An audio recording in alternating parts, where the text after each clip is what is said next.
I want to suggest to you that an extraordinary and possibly revolutionary change is underway in much of the Western world, and it's happening in plain sight. Parental love is gradually taking over from romantic love as the archetypal love, namely the love without which one's life cannot be deemed to be complete or truly flourishing, whatever its other achievements or indeed its other loves. By the same token, the child is displacing the romantic lover as our most sacred object, as the romantic lover once displaced God in that position. And the parent-child bond is becoming the most sacred relationship. And so to violate the child, or of course the parent-child bond, is now the ultimate sacrilege, or is becoming the ultimate sacrilege, today's equivalent of desecrating the divine. Now, since ancient times, there has, of course, been intense debate about what is the most worthy object of love. In other words, what sort of object of love, what kind of love is taken to offer the purest possibilities for loving. There has been much more variety here than we might think. So, for those of you who are not philosophers, for Diotima, a probably mythical priestess whose words are recounted by Socrates in Plato's Symposium, one of his dialogues on love, the supreme object of love was absolute and eternal beauty, or differently put, creation in and of beauty. For Aristotle, and a long tradition that stretches from him through Cicero, Montaigne, Nietzsche, and Emerson and others, it was the virtuous friend, somebody with whom we share similar virtues and to that extent a deep oneness of mind, somebody whom we come to experience as a second self and to whose well-being we're committed, perhaps for life. For Plotinus, it was the one, the mysterious source of everything. For many centuries of Christian dominance, it was, of course, God, and this is clearly grounded in the Bible, beginning with Deuteronomy's commandment to love the Lord thy God with all thy heart and soul and might, which, along with love for neighbor, is named by Jesus in answer to a question from a passerby as the supreme good of all goods. For the troubadours of medieval Europe, the highest object of love was the usually unattainable lady, the repository of virtue. For Spinoza in the 17th century, it was nature considered as a whole. From the late 18th century, it became the romantic erotic partner, or more rarely nature or art. For psychoanalytic thinking, it is the parent, or perhaps rather an internal representation of the parent. But now, in what I think is a historic change, it is gradually coming to be the child.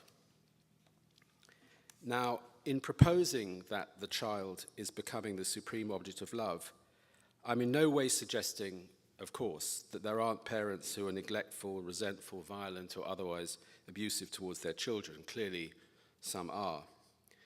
Ideals inevitably draw attention to the degree to which they're betrayed, just as in the centuries when God was unquestionably taken to be the supreme object of love, believers surely took the divine name in vain again and again. Still less am I implying that parents in previous ages didn't love or protect their children, indeed fiercely so, or accord them intrinsic rather than merely instrumental value. Many parents, of course, did, and evidence for this is to be found all the way back to biblical and classical sources. So in Genesis, for example, we read of Abraham's love for his son Isaac at the moment when God commands him to sacrifice Isaac, and of Jacob's for Joseph, whom he loves above all his other children. The prodigal son is evidently doted on by his forgiving father, and the many images of Mary, we've just seen one or two, holding the infant Jesus, which we find in so much European painting, often depicts her loving intimacy rather than, so to speak, merely her veneration. Moreover, the prestige of children and stigmas against childlessness have been reflected in the fertility cults of many societies, as well as in prayers to overcome barrenness, like barrenness, not baroness, like such as Hannah's appeal to God for a child in the Old Testament, or Elizabeth and Zacharias' in the New. And parents have at most times taken joy in producing heirs as well as pride in preserving their family, clan, or community. Nonetheless, until as recently as the late 19th century, so very recently, the child isn't close to being the archetypal object of love in the West, which is the only part of the world in which I'm at all competent to speak. And nor, until then, was childhood seen in any way as the primary locus of the sacred, and so as incompatible with valuing children as economic assets. On the contrary, for much of the 19th century, children continued to be widely regarded as economic assets and had few rights in law. Incredible though it might now seem, child labor was abolished in the United States only in the early 20th century, until when, according to a major historical study, and I quote, 10-year-old boys were commonly found in the blinding dust of coal breakers, picking slate with torn and bleeding fingers, while thousands of children sweltered all night for a pittance in the glare of the white-hot furnaces of the glasshouses. In the 19th century, orphanages in the US routinely supplied child laborers by way of the so-called orphan trains. At the same time in London, dead infants, according to a report at the time, quote, littered parks and roadsides. Again, incredibly to our contemporary ears, in England, a full 64% of homicides recorded by the Registrar General between 1863 and 1887 concerned the murder of a child under 1 year of age. In other words, according to such statistics, children were more likely to be murdered than any other age group. And none of this is to begin to touch on the question of child slavery, which was rife as recently as the 18th century, as the late 18th century. Now, in all these periods, as I've already suggested, offspring were, of course, often desired, anticipated, welcomed, protected, boasted of, and indeed loved. Yet such valuing of children was consistent with, and perhaps even in part motivated by, their role as healthy specimens, able to contribute to the family's economy, to its social prestige, to looking after parents in their old age, and at least in the case of the nobility, to the continuation of lineage. To love children and to value them for their economic or social utility were not for the great part of Western history regarded as incompatible as they clearly are today. In short, we don't need to go as far back as Socrates, for whom it is a mark of the inferior soul that he or she, quote, sets out in the manner of a four-footed beast eager to make babies, to see that a conception of the child as the supreme repository of the sacred and of love for the child as the supreme expression of love is the radical exception in Western history and possibly in world history. So what might account for this epochal change, which dawns with remarkable suddenness between the late 19th and early 20th centuries, when, as the brilliant sociologist of childhood Viviana Zelizer at Princeton has shown, children under 14 went, in the space of such a brief period of time, from being valued for their economic contributions to the family to being economically worthless but emotionally priceless. And why has this transformation gathered such momentum since then that today the child is becoming, in my view, the touchstone of the sacred? Now, we should eliminate from the start, I think, 4 tempting because obvious seeming explanations. First, that in celebrating childhood, we are seeking a sanctuary of innocence from a venal world. Second, that the near elimination of child mortality in much of the West has made it, so to speak, safe to risk profound attachments of love to one's children. Third, that we're in the grip of a new fertility cult. And fourth, that with the so-called death of God, we now find our immortality in our offspring rather than in a life to come. So those would be 4 kind of quite obvious explanations for this phenomenon. Now, and obviously in this very short time, I can't possibly go into all the reasons why I'm rejecting these explanations. Please read my next book. But suffice it to say that if the child became the supreme object of love merely because declining infant mortality rates made loving attachments less risky for parents, we should expect to have seen a levelling off of the sacralization of the child ever since infant survival could be more or less assured. But this hasn't happened. On the contrary, the sacralization of the child and of love for the child has continued apace, and arguably with greater vigour than ever. So too, if a fertility cult were at work, parents would strive to have the maximum number of children, or at least of healthy children. More prestige would attach to having 5 than to producing just 1. Whereas in much of the Western world, and especially much of Europe, exactly the opposite is happening. The ever greater moral significance of parental love is coinciding with a demographic crisis. People are refusing to have large families at the same time as they are turning the child into the repository of the sacred. In fact, the gathering moral weight of parenthood might be contributing to declining birth rates in some countries and social groups, if only by compelling parents to, so to speak, get it right with each child, which means that their devotion, time, and money are better concentrated on few children than spread thinly between many.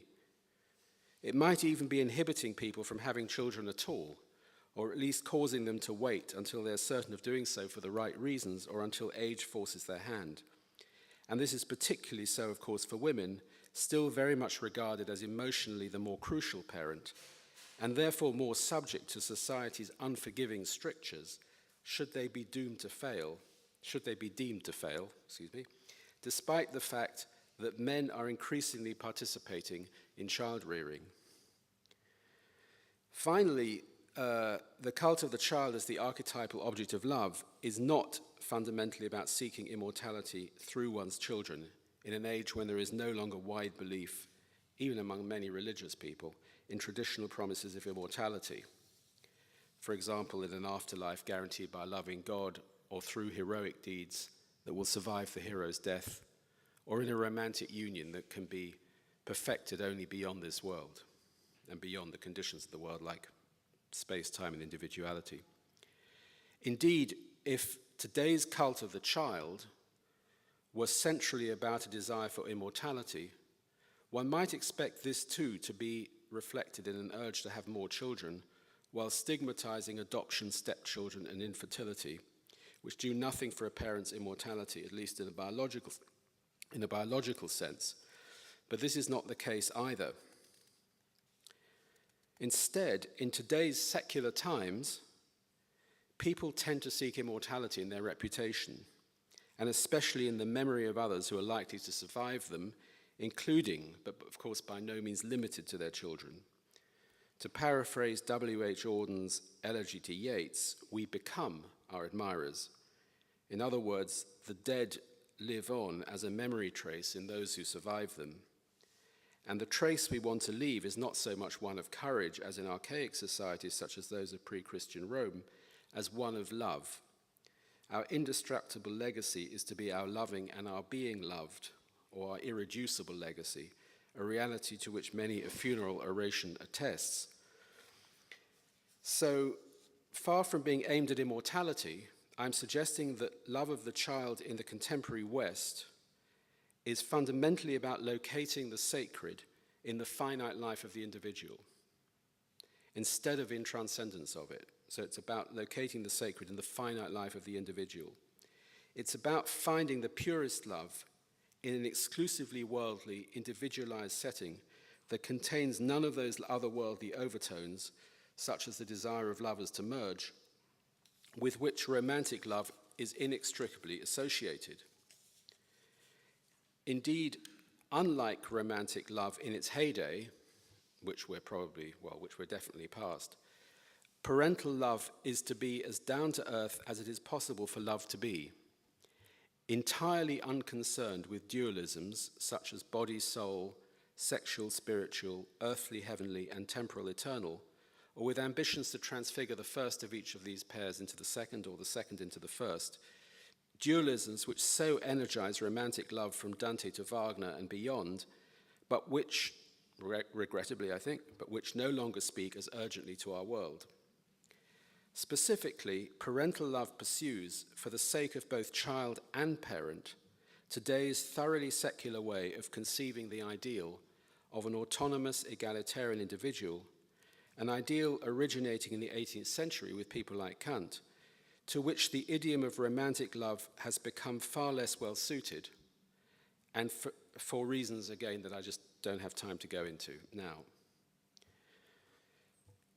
In addition to this urge to locate the sacred in the everyday world and the suitability of parental love to modernity's ethos of autonomy, the ascendancy of the child as our archetypal object of love is also fueled, I suggest, by two other major developments of our age.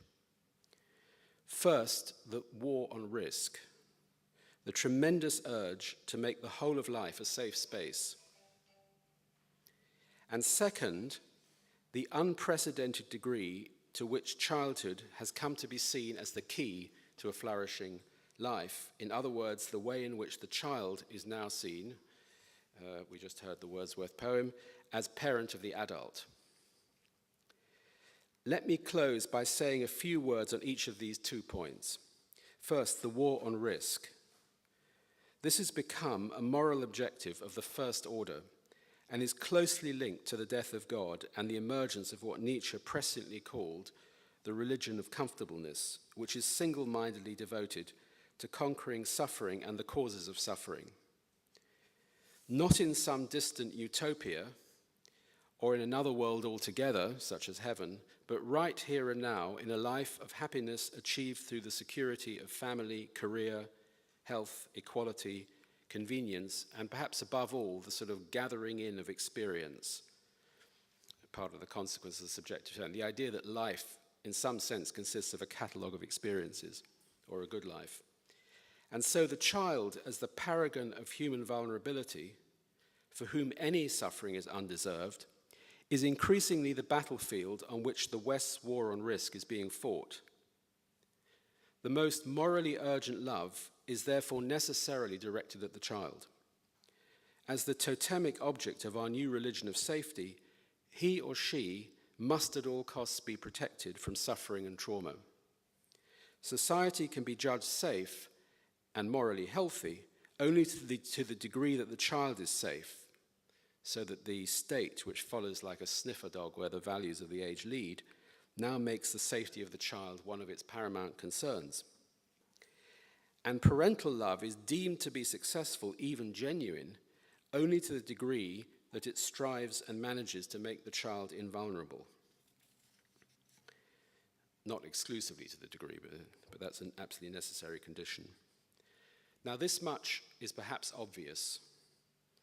Less obvious is that love of the child serves the safety of the parent too. For in no other type of love is the lover's devotion extended from such an overwhelming position of superiority, at least until the child reaches the threshold of adulthood.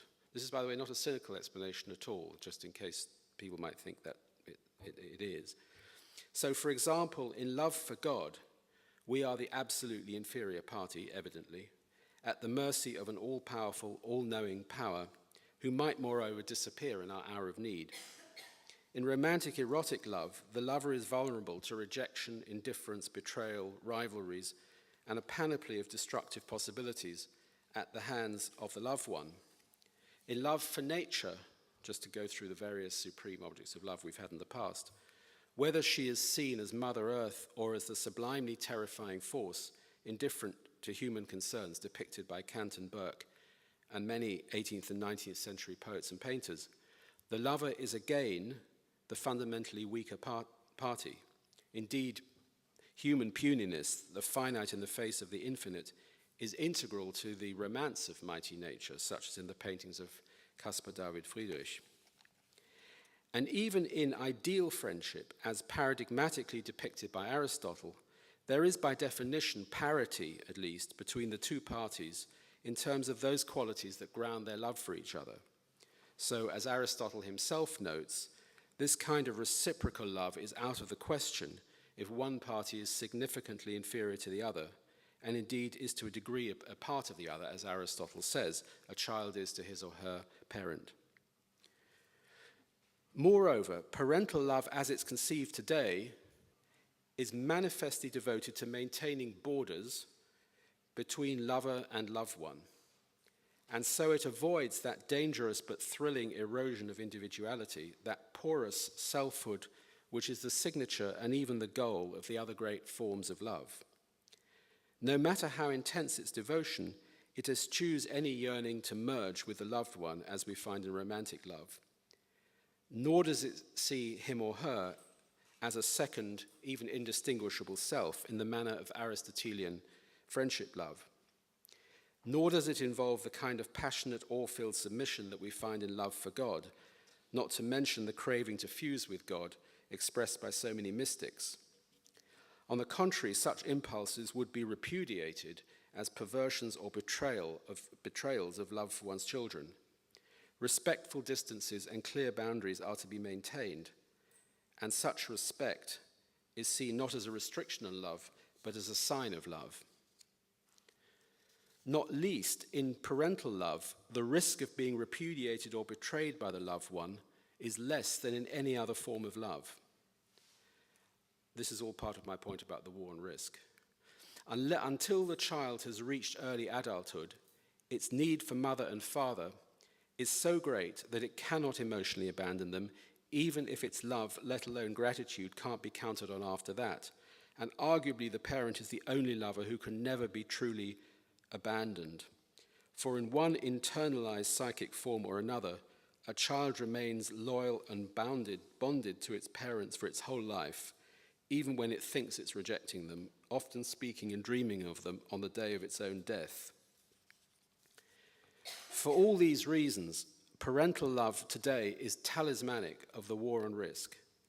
And however much parents, for their part, claim to be and are slaves of their children, the helicopter parenting, which is coming for so much criticism these days, and terrible though rejection by their children is, how sharper than a serpent's tooth it is to have a thankless child, rages King Lear. The reality is that their love is very much less vulnerable to destructiveness, wrath, or betrayal than is any other form of love. Today's safety-involved, hyper-vigilant parents are as far from the death-devoted hearts of Tristan and Isolde as it is possible to get. Okay, so finally, I'm going to wrap up in a second. A few words on the other major reason that I wanted to mention for the gathering primacy of childhood in the contemporary West. This is the conviction, again deeply rooted in 18th and 19th century thought, that an emotionally healthy childhood is the key to a flourishing life, and love the key to a flourishing childhood. That from the child's experiences, in particular from its early emotional attachments, emerge the templates for how, as adults, we will live and love and relate to others, as well as our possibility of becoming authentic, self-creating, self-respecting, autonomous individuals, in other words, of achieving the dominant modern conception of what it is to flourish, the kind of conception that's existed since, again, around the 18th century. And this view stems above all from Jean-Jacques Rousseau, but is, of course, richly developed by such pioneers of psychoanalysis as Sigmund Freud and John Bowlby and many others.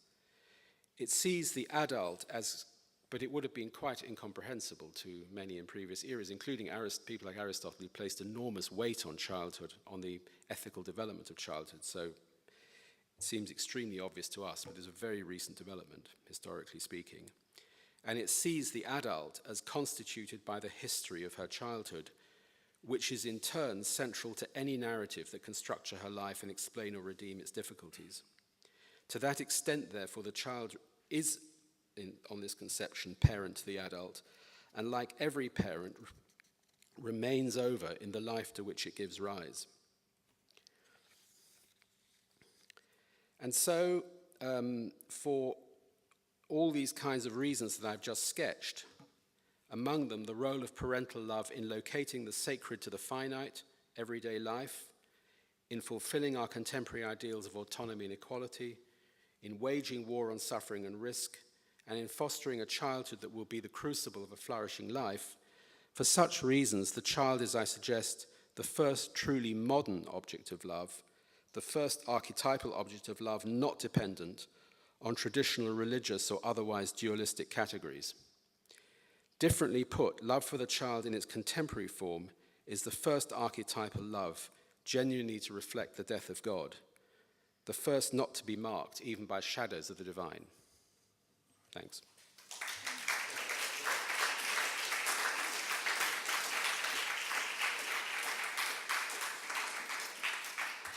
Questions or no? Okay.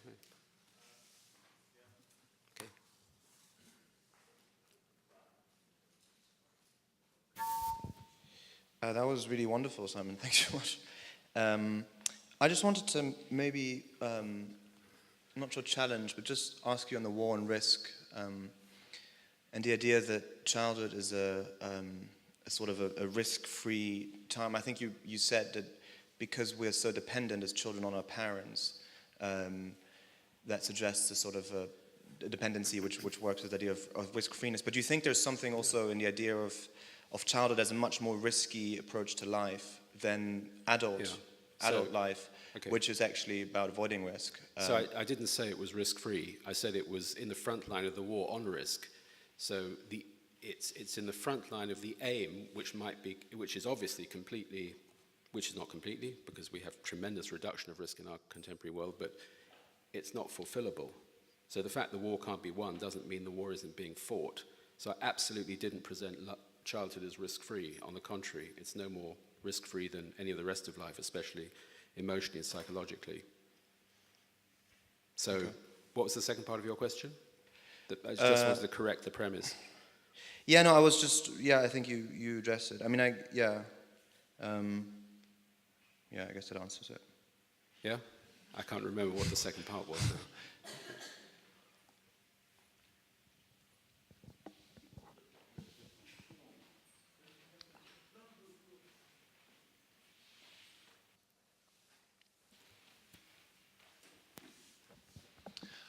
Hey, I'm just interested, I think, in the idea that I believe you presented of parental love as in some way not involving the dissolution of the boundaries of the self in the way that other loves you presented do. Is that fair? Yes.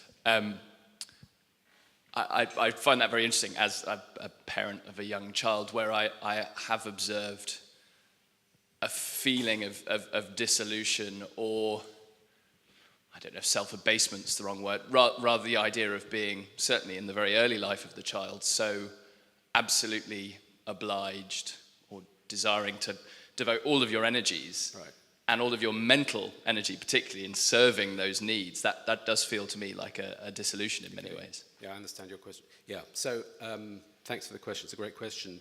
But I would make a distinction between devotion, what's involved in devotion to something, and the actual idea of dissolution of the self that might, for example, lead to a union in which the idea of individual selfhood is actually, it's part of the ideal that it be dissolved. So in anything that we're deeply devoted to, you name it, our work or our children or anything, food, you can get a sense, if you're passionate about it and deeply devoted to it, that you're expending yourself, that somehow you're losing yourself in giving to this, self-giving. But I don't think that's the same as the dissolution of selfhood that we see with Tristan and Isolde. That I think is a different thing, or that we read about in Novalis. The idea that somehow the very idea of going on as a sort of modern post-Kantian autonomous self is just not something that's consistent with the consummation of this love. So, as I say, I feel all devotion can lead to this. Any devotion can lead to the sense that I'm flowing out of my soul, or I'm so fixed on an object that I'm losing some sense of self-control, of control over my resources or whatever. But I do think that's different from seeing the aim of love, for example, as a union in which the individual disappears, and that's part of the success, or at least the object of the love. Of course, we have the great expert on death-devoted drives here, so I'm probably might be talking out of my depth. But May I follow that up with something really quickly? That makes loads of sense. When you were talking about that dissolution, I was also thinking about the distinction between the Dionysiac and the Apollonian individuation and the Dionysiac dissolution of the self. And just thinking about the very beginning of my son's life and the very intense when he was born and that period of total exhaustion and confusion and so on. And that experience of dissolution felt like a brief, and it was probably the effects of sleep deprivation, to be honest. But that did feel like a very intense encounter with that principle at the very foundation of things. That's all. I'm just wondering whether you're saying that is part of, again, what I was saying before, is as it were the effect of devotion, or whether that is actually part of what is part of the, the ideal of the love itself. That would be the question I would throw back at you. Safer to answer a question with a question. Yeah, and my question was more of a sort of vague statement, but thank you. Thank you very much. As you know, I think this is all tremendously rich and interesting. I just want to ask about how you interpret the tradition of Marian devotion and the mother and child image, which goes back obviously to the Counter-Reformation and I think to the late Middle Ages in an important way. And that looks like a tradition of the sanctification of a kind of parental love that predates the 18th century in the modern world. Well, at the very beginning of my... Sorry, okay, go on. Yeah, go on. So I wanted to know what you make of that. Well, at the very beginning of my talk, when I ruled out what I wasn't talking about, sorry. I actually referred to that, and I said the fact that today, or since about, you can practically date this. If you look at Viviana Zola's work and others, they haven't gone into the why, but they've gone into the what. In other words, they're dating the beginning of the sacralization of childhood to around 1870. It's incredibly precise. Her study goes between 1870 and 1912 in the United States. So what I did say right at the beginning was, I said this doesn't mean that A, parents today aren't often abusive and unloving towards their children. B, it doesn't mean that no parent ever loved their child before. And then I gave examples from the Bible like Abraham and Isaac and so on. And I also did include Mary and the many images of Mary, not merely, in fact I think I explicitly said this, not merely in a venerating pose, but in what could be construed as a loving. So I don't have any, that to me is not at all inconsistent. Many parents love their children. What's new is the idea that the child is the supreme object of love that trumps all others, in the sense that a life in which you haven't had children whom you've loved is in some way impoverished in a way that no other love, nothing else, and even no other love can make up for. Now, obviously, I'm summarizing, it's a very complex field, and I'm summarizing that in one. So, of course, it's more nuanced than that. But I think that is a new thing, and with it goes this enormous moral weight attached to parenthood, which really I don't think was... And by the way, all this is independent of whether or not we think of childhood as this separate thing. There was the famous Philippe Ariè's book and so on, and people thought the invention of childhood, there was no such thing, there were just little adults before. So to my thesis, it doesn't really matter which side you take in that debate, and I know that's been very controversial, and many people think it's a weak thesis, but no. So yes, Marian devotion, well, more than devotion, I would say, arguably love, in no way is not inconsistent with what I'm saying. Unquestionably, parents have loved their children, and this is an archetypal image of such love.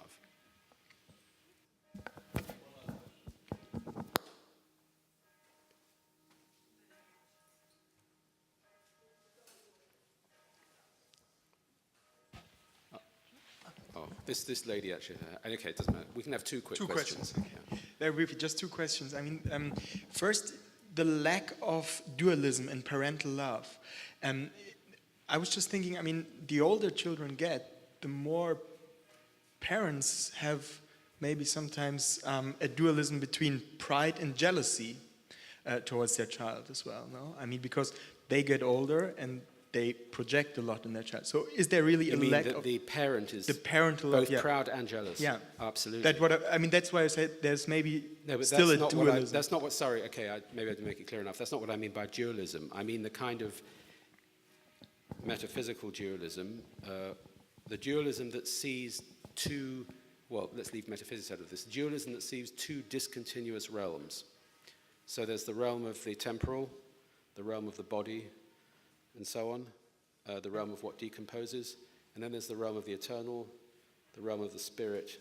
That's what I mean by dualism, and that, of course, is paradigmatically instantiated by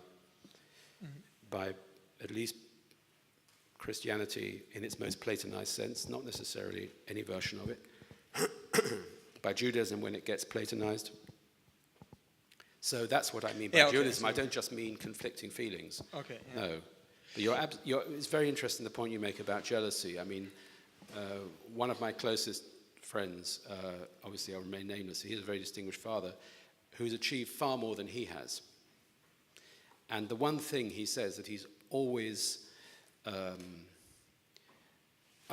felt is that his father is in some way jealous of his life, just because he's still got life. He will never achieve what his father's achieved. I mean, he just doesn't have. He says it. He doesn't have that kind of level of talent.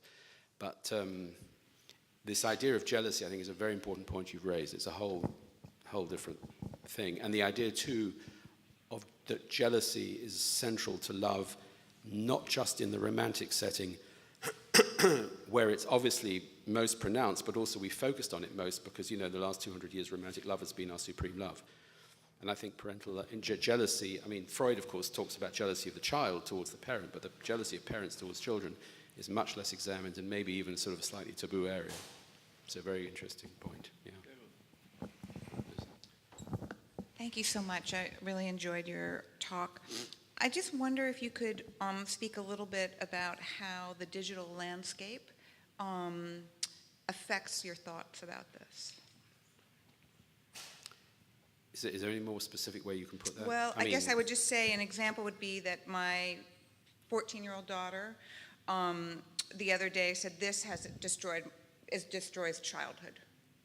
She said, She your said daughter that. said yeah, that. she Wow. said that has destroyed childhood. Wow, she's They will find that this has a huge repercussion on the consciousness of. And it's destroyed childhood. Why? I mean, I think I know what you mean, but why?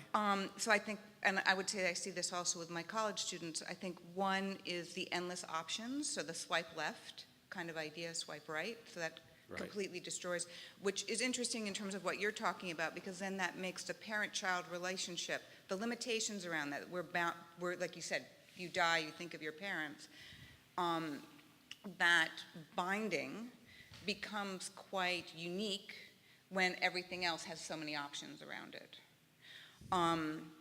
But I think she would also just say, because it opens up the world to you, right? So at a very young age, everything is available to you.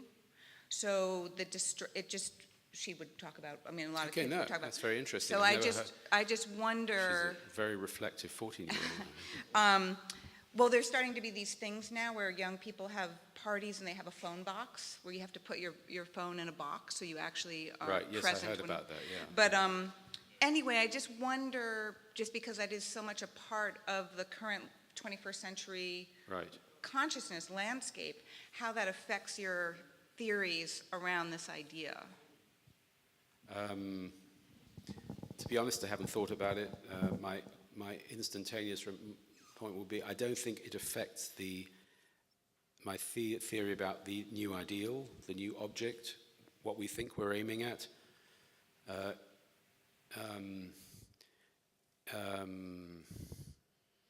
don't think it necessarily affects from the child's point of view. They're taking on board, that's something I didn't go into at all, the idea that they are the new supreme. I mean, the children are not dumb. They're going to internalize that pretty quickly. And that's going to have enormous ramifications too. And I've got 20 minutes to talk, so I couldn't go into everything. And maybe that's the way into answering your question, is to look at how that might affect children's, this sense to which they are. No, I think, you know, I can't answer your question yet. It's just a huge field. It's always just opened up. But it might feed, I think maybe the way into answering it might be to look at the child's end of things and this whole new thing, which I haven't really touched on.